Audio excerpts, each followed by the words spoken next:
2, 3. Brescia, bellezza, messo la principessa. Tu che parla bene, magni su che mai conosco. Brescia, bellezza, messo la leonessa. Sei così sicuro di conoscermi davvero anche tu?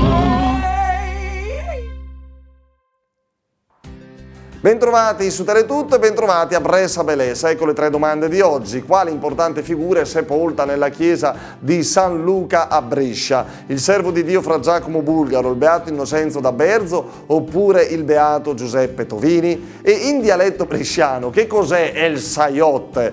Qualcuno magari se l'è pure sentito dire quando era ragazzino. L'asino, la cavalletta oppure il mestolo? Poi attenzione, una cosa curiosa, a Brescia c'è uno dei rari esempi di meridiana catottrica, cioè una meridiana che non utilizza la luce solare diretta, bensì la sua riflessione su uno specchio. Bene, dove sta questa particolare meridiana? Nel chiostro della chiesa di San Giuseppe, nel chiostro della chiesa di Santa Giulia oppure nel chiostro della chiesa di San Cristo?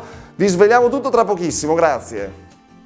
Ma non dovevi stringere sugli occhi, dovevi stringere sugli orecchini, guardate quanto sono belli. Da dove vengono sti orecchini? È un negozio qua a Brescia, Sì. non si può dire il nome. C'è qualche uomo, Marta, nella tua vita? Sì, uno. Che ti copre d'oro, d'argento, di lapislazzuli, gioielli? No, niente. li ho comprati da sola. Tu, ammazza, non ci sono più gli uomini una volta.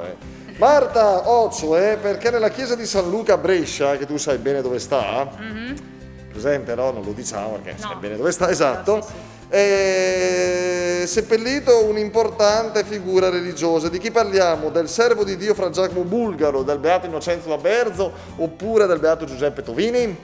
Giuseppe Tovini. Giuseppe Tovini. Marta studia, ragazzi, è il Sayot. Dico non come, che ne so, che è il Sayot del tuo fratello, che non so, pure c'è un fratello. Chi è il Sayot? È l'asino, è la cavalletta o è il mestolo? L'asino. L'asino, è il Sayot l'asino. Deve avere salamelle di Sayot, sono squisitezza. A Brescia c'è un raro esempio di meridiana catottrica. E dove sta? Nel chiostro della chiesa di San Giuseppe, nel chiostro della chiesa di Santa Giulia o in quello di San Cristo? Santa Giulia. Santa Giulia? Guarda, tu gli uomini conquisti con gli occhi. Ma lei ha già compiuto 70 anni? Magari Sì. appena 60, 70. 81 ne ho. Davvero? Mazza, è giovane in gamba lei, complimenti.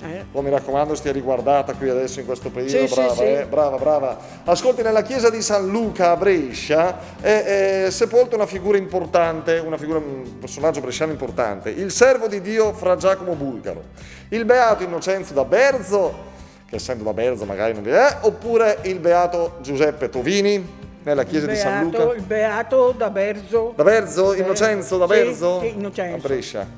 E il Sayot, che cos'è il Sayot? Non sapete il Sayot? È un lavoro Un insetto, una cavalletta. Ecco, sì, la cavalletta. E lei quando vede il Sayot che cosa fa, signora? Niente. Non strilla? No.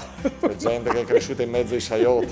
Senta, scusi, la meridiana catottrica a Brescia, c'è una meridiana catottrica, ok?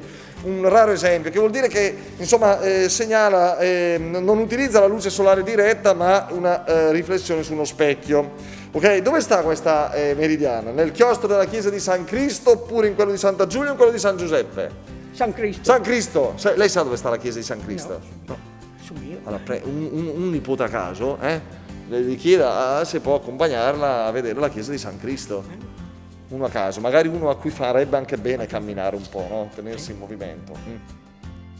Bene, ecco le soluzioni. Nella chiesa di San Luca è sepolto il beato Giuseppe Tovini, una figura davvero straordinaria per la nostra città. El Sayot in dialetto, sì, è proprio lei, la cavalletta, guardate quanto è bella, e la meridiana catottrica a Brescia è nel chiostro della chiesa di San Cristo. Se vi capita di visitarla è molto particolare e davvero molto bello, tutto il complesso.